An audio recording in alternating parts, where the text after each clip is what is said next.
Hi, I'm Matt Sky here at MIT with Professor Noam Chomsky, political activist, professor of linguistics, philosopher. Noam Chomsky, thank you so much for taking the time to speak with me today.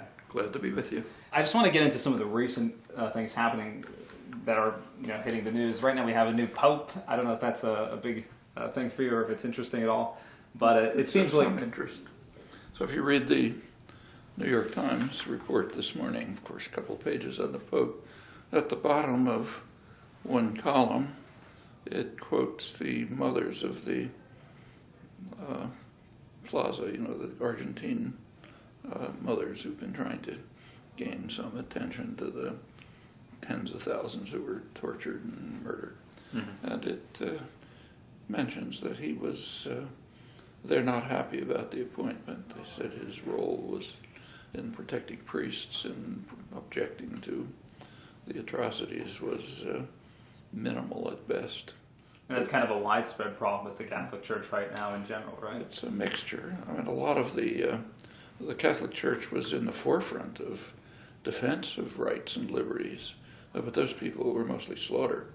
In Argentina, too, there's a picture of some of them there who were slaughtered by U.S.-run forces in El Salvador. There was a major war against the church. It was initiated after Vatican II in 1962. Vatican II was a very important event. It essentially tried to restore the Gospels to the church. A great theologian, Hans Küng, who was defrocked by the Vatican afterwards, wrote that since the 4th century, this was the first time that the church was becoming the church of the persecuted, not the church of the persecutors. And that set off a major war in which what happened is that the Vatican II, with its return to the Gospels, called for what it was called the preferential option to the poor. And it was particularly strong in Latin America, where bishops ratified it, and a couple of years later, priests, nuns, lay people went out into the countryside, met with peasant groups, organized them, partly in base communities they were called, to read the Gospels and to think about what it meant. Gospels are a radical pacifist document, so never very popular among the powerful, including Rome when it took over Christianity. But and then invited peasants to think of ways to organize to protect their own rights in miserably repressive society. So as a South American, being the first South American Pope, obviously, do you see this as a significant change for the Church? No, the significant change came very quickly. The Vatican lined up with the United States. The United States provided the muscle. They assisted in trying to beat this heresy back. We don't want to have the Gospels be taken seriously.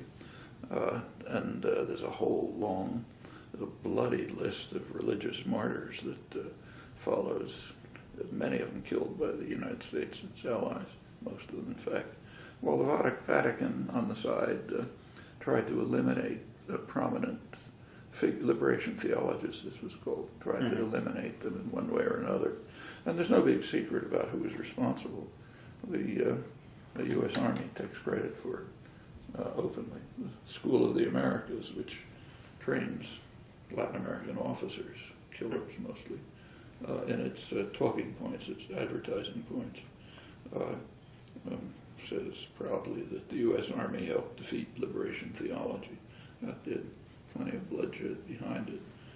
The new Pope was not, he was opposed to liberation theology. He didn't shoot people, but he didn't defend the dozens of priests who were being murdered in Argentina or others. And that's the reason for the complaints by the protests by the mothers and other civil libertarians.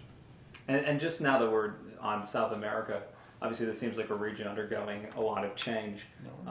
We have the death of Hugo Chavez in Venezuela.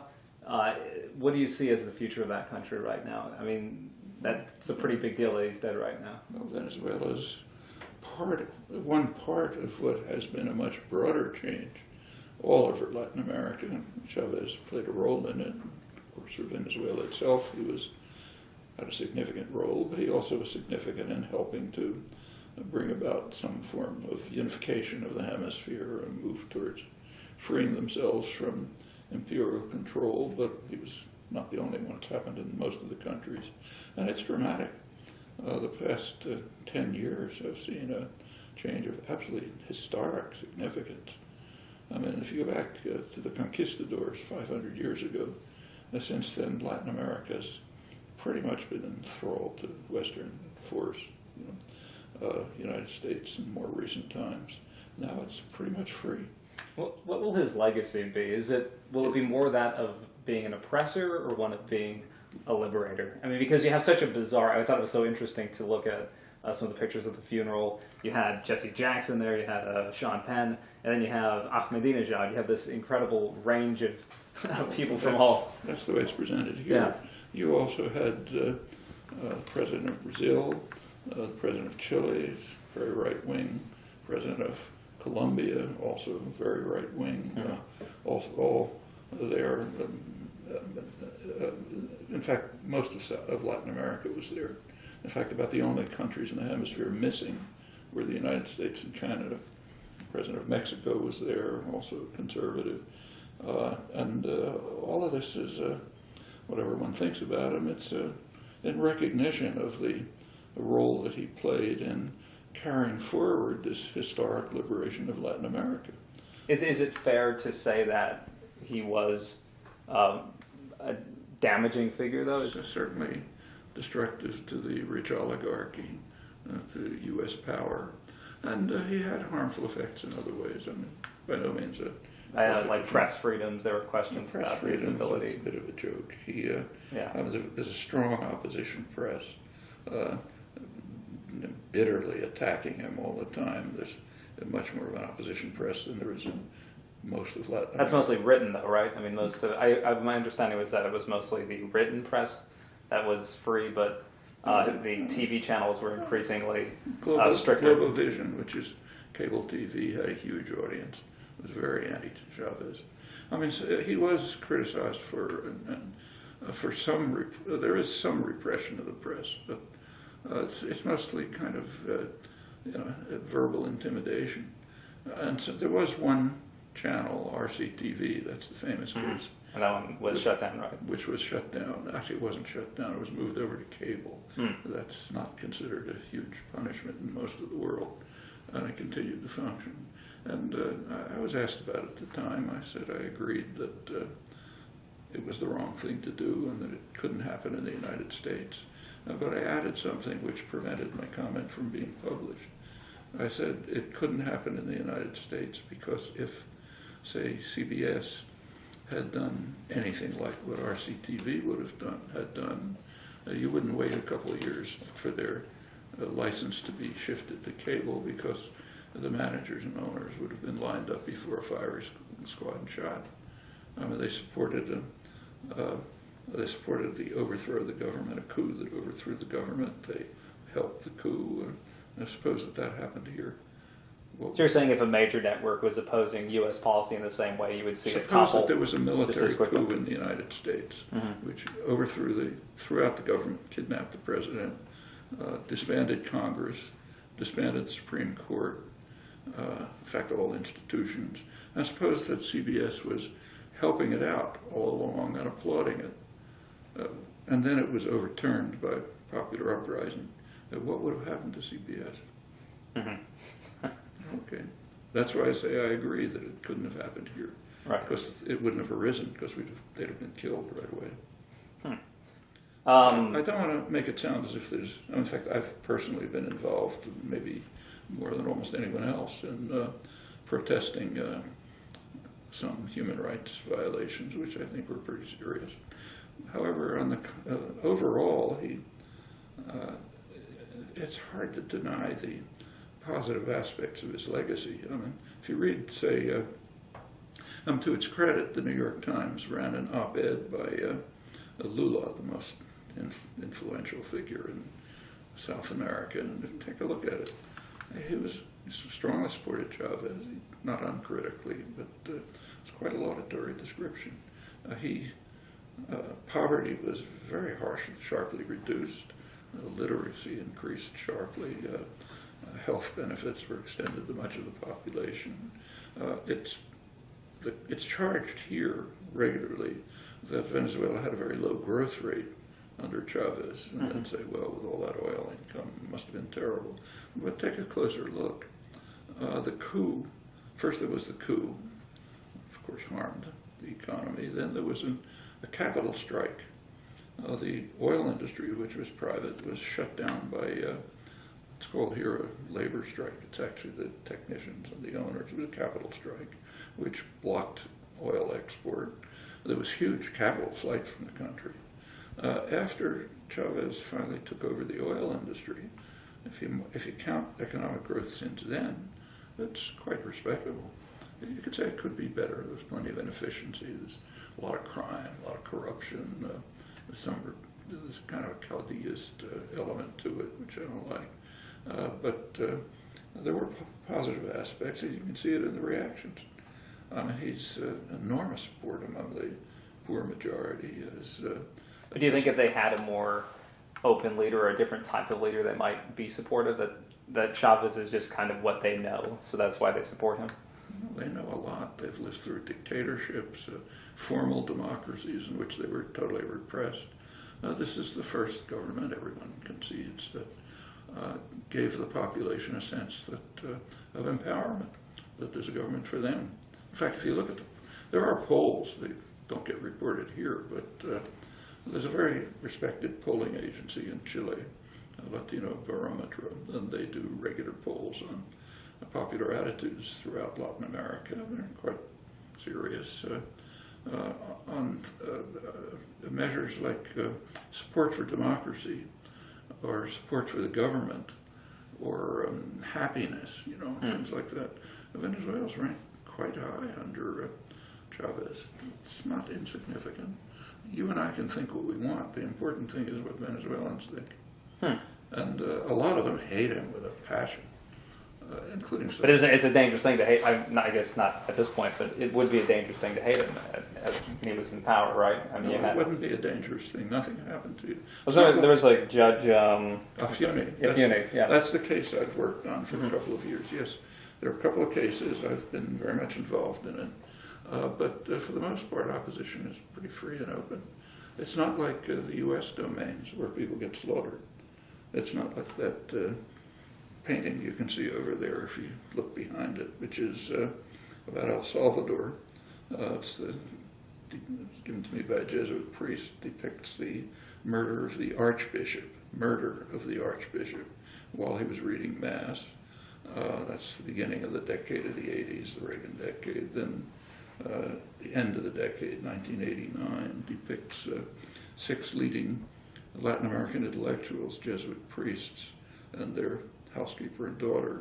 Their brains were blown out by elite forces armed and trained by the United States, acting on the orders of the High Command close to the American Embassy. They had just returned from special training, renewed training at the John F. Kennedy School of Special Warfare, went back, got their orders to blow the brains out of leading Latin American intellectuals, and did it. The U.S. Embassy kind of denied it, but nobody really denies it anymore. But I bet you can't name one of them. If it had happened in Czechoslovakia, everybody would learn about it in 4th grade. It would be the greatest horror of the modern age. But it happened under us, and it's all over. Dozens of priests killed in Colombia. In fact, there's a trail of blood, miserable trail of blood, a lot of it church martyrs, most of it the usual victims, peasants, workers and so on. That's all under the U.S. aegis. Venezuela, there's things to criticize, undoubtedly. It's nothing like neighboring Colombia, right next door, where hundreds of thousands of people have been killed. It has the second largest displaced population in the world, in large part because of American chemical warfare.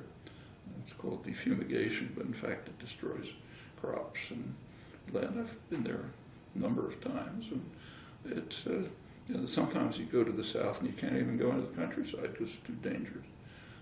Paramilitaries, military. By now, the guerrillas have turned into another army attacking the peasants. That's since the sharp militarization under Clinton. And I think the latest figures I saw are about 150,000 killed in the last couple of decades. Now, it goes on. Now, mentioning Clinton, we're now, of course, with President Obama. How do you feel about him in his second term? I suppose it'll be like the first term. Smoke and mirrors. In fact, shortly after Obama was... Do you see any kind of difference? Do you see him doing anything different from a foreign policy perspective, maybe with Afghanistan or Iraq? Well, you mean Iran? And, of course, Iran. Iraq is... what's happened to Iraq is absolutely monstrous. You go back to 1990, Saddam Hussein was awful, but we might remember that he was one of the favorites of the United States. In fact, in 1990, George Bush, the first, was president. He invited Iraqi nuclear engineers to come to the United States for advanced training in weapons production. That was part of the affection for Saddam Hussein. That's 1990. Most of his horrible atrocities were already past. The United States didn't care about them, in fact, denied them. But 1990, from the 90s, Iraq was put under extreme sanctions, U.S., UK sanctions, devastated the country. In fact, the administrators of the sanctions, respected international diplomats, Dennis Halliday, Hans von Sponek, both resigned in protest. They called the sanctions genocidal. Von Sponek wrote a very detailed book about it, which I don't think has ever been mentioned reviewed in the United States. Then came the war, which completed it. By now, Iraq, which had been the most advanced country in the Arab world, very good educational system, including higher education, high literacy, and so on. Very repressive, undoubtedly. But now it's a total ruin. The educational system's been destroyed. Huge massacre of the educated class, or else they were expelled. Hundreds of thousands killed. Huge. The U.S. invasion, U.S.-UK invasion, elicited a ethnic conflict which had really not existed before. In fact, the communities were more or less intermingled. But then it became a total horror. It's now spread over much of the Middle East. This is one of the worst disasters the region has suffered for a long time. There are some victors. The U.S. was defeated. It had to abandon all its war aims. Iraq was, of course, destroyed. But there are victors. The main one's Iran. The end result of the invasion, as was not unanticipated, was to strengthen Iran's influence. The Shiite government took over, so Iran's gained influence. About the only other victor is Bashar Assad. The Iraqi government's now supporting him. So that's roughly the result of George Bush #2's policies in Iraq. With regard to Iran, we're now imposing, again, very harsh sanctions. And as usual, they harm the population. They don't affect the leadership. They may even strengthen it, as they did in Saddam's case. But they certainly harm the population. So in some ways, does it affect the leadership, though, if they're watching their country lose value, if they're watching themselves become isolated from the world? Well, they're not isolated from the world. They're isolated from the West. They remember the obsession with Iran is a Western obsession. The non-aligned countries, which is most of the world, strongly support Iran's right to enrich uranium.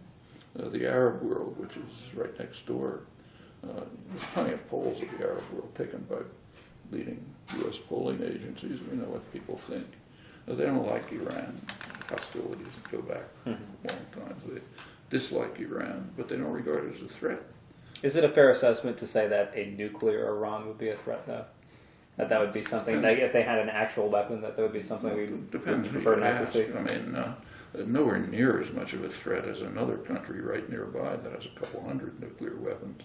In fact, Israel, if you ask opinion in the Arab world, they do see threats. The top one is Israel, and the second one is the United States. Those are the threats they see. That's incidentally one of the reasons why the U.S. and its allies are so opposed to democracy in the Arab world, because democracy means public opinion influences policy. They may talk democracy, but obviously opposed to it. So it's basically a Western obsession. But is there anything to do about it? Well, whatever you think the threat is, let's say there's a threat. I mean, I think there's a threat. First of all, the government's a real threat to its own population, but that's not unusual. It's a harsh regime, but nothing like, say, our best friend, Saudi Arabia, much harsher. But whatever threat the nuclear program poses, are there ways to deal with it? Well, there's some very plausible ways. For example, in May 2010, there was an agreement signed between Brazil, Turkey, and Iran for Iran to ship its low-enriched uranium out of the country to Turkey for storage, and in return, the nuclear powers would provide them with what they need for their medical reactors. As soon as that was signed, take a look. The press immediately, the U.S. government bitterly condemned Turkey and Brazil for overcoming the threat. The press denounced Brazil and Turkey for their insubordination. The head of the IAEA, Mohammed al-Baradei, former head of the International Atomic Energy Agency, he said the United States refuses to take yes for an answer. At that point, the foreign minister of Brazil, remember, is one of our poster boys, foreign minister of Brazil was annoyed, and he released a letter from Obama to President of Brazil, in which Obama proposed this to Brazil, said, look, this is what we propose, presumably assuming that Iran wouldn't agree and you'd make some propaganda points, but they agreed. And so therefore we denounced them, and Obama immediately went to the UN for harsher sanctions. You could try to renew that. I don't know if it worked, but you could try. However, there's a much broader proposal, and a very much more significant one, which has overwhelming international support. Overwhelming. So much so that Obama is compelled to formally say, nice idea, but not now. And that's to move towards establishing a nuclear weapons-free zone in the region. That would be a broader proposal. Enormous support. Is there any way for us There's at a this way point? to do it. Let me continue. Yeah. Last December, there was to be an international meeting in Finland to carry this forward. In early November, Iran stated that they would attend the meeting. Within days, Obama had canceled the meeting. End of that effort. That's a very concrete way to deal with, to move forward. Americans can't protest about this for a very simple reason. Unless they carry out their own private research programs, they can't know about it. There was not a word about any of this in the press. That's an interesting example of how freedom, there's no government coercion, but you can't know about it. I presume you didn't know about it. And there's much more like this. So there are questions about who cares about the threat. There are questions about how the threat could be addressed, but they're not part of the political system or the political class or media presentation. Would they work? Well, you don't know until you try. So I suppose in wrapping up, I have a couple of just quick questions. If you were, say, editor of the New York Times today, if you were controlling the current U.S. media, what would be the biggest change you would make? How would the headlines look different than how they do today? Pages, what ought to be on the front pages. Big headline saying Obama kills best method for dealing with what he calls the gravest threat to world peace. And then you run through what I just described, which is right in front of us now, you know. Okay, that would be one thing. More. So, for example, take domestic issues. The United States is a heavily polled society. We know what people think. And there's a lot of literature about it in the political science profession. Take the biggest domestic issue right now, we're kind of now suffering under the sequester, has to do with the deficit. Now, how do you deal with the deficit? Well, what does the public think about this? Mostly it thinks the deficit isn't a big issue.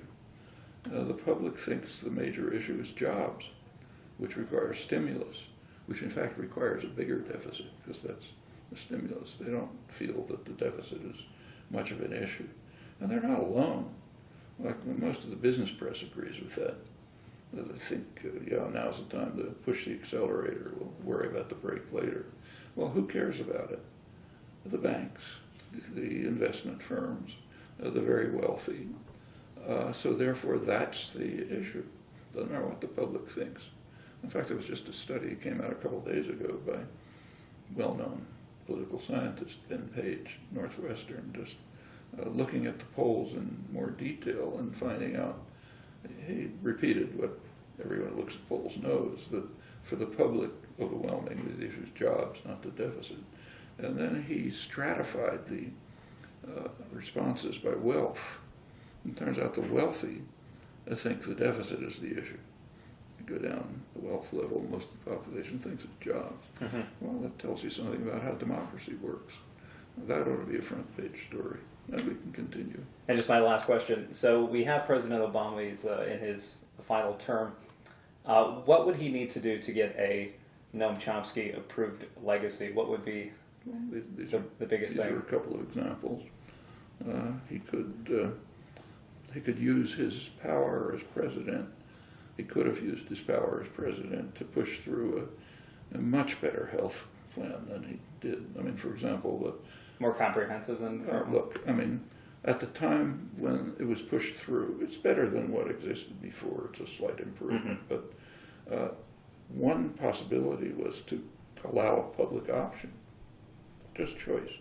Allow the public to choose a national health care system of the kind just about every other country has. It was very strong. There was majority support for that, substantial majority support. He gave it away without even trying. Didn't have to. Of course, the insurance companies wouldn't like it and so on, but you don't have to cater. Well, it seems like we have such a momentum, it's so difficult to change that. But why not? Why was the momentum? Why didn't he start it in the first place? Well, yeah, that's a great question. I mean, of course. these are decisions that are made. Decisions that are made are to cater to the wealthy and powerful, just like on the deficit. Right. Well, Noam Chomsky, thank you so much for taking the time to talk to me. It's been a pleasure.